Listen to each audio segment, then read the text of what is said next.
latest role is Curry Barker's hit, the new horror thriller Obsession. You play Harry, a character who was a total 180 from anything if ever done, a stoner hippie working in a bizarre shop.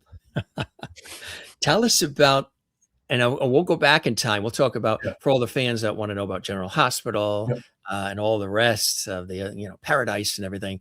Tell us about this. This is like hot off the presses, and congratulations. Yeah, I mean, it's it's got it's just doing like I think there was an article on Deadline or something like that where I saw it. Yeah, he got a 90% on Rotten Tomatoes, which is like broke a record for like the best rated movie for the year so far. And they say even compared it to Sinners, which you know how huge Sinners was, and that I think got like a 96 or a 97%.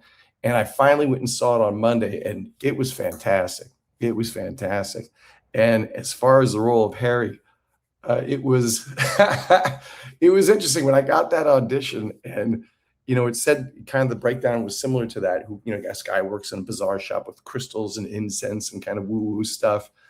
And through my entire career, I would say 80 to 90% of my resume is white collar, self-absorbed, white collar, rich, successful, but just jerk characters.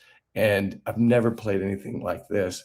And so when I got it, I thought to myself, I'm never going to get this. But I've said that about other auditions as well, and got those too. I mean, I remember there was this one time for a show. What was that? The Average Joe.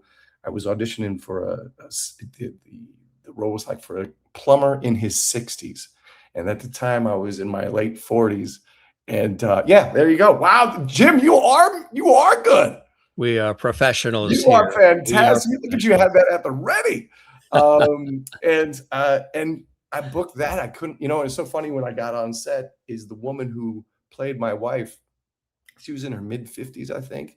And when she opened the door and saw me, she went, "Oh, wow." And I'm like, "What?" She goes, "This was," because I was in my late 40s. She's like, "This was not what I was expecting." I was like, "Me neither." So it is interesting. You can surprise yourself as an actor is like what you think you're right for or not, and what you end up getting, So always being open to that. And with this one, I was like, well, this is not me, but let's take a shot at it. And I was looking at the sides, like when you get an audition, the copy you get with your lines, they're called sides. And so I'm looking at the dialogue on the sides and how it was written and certain words that were put in there. It reminded me of the dude from Big Lebowski. Did you ever see that movie?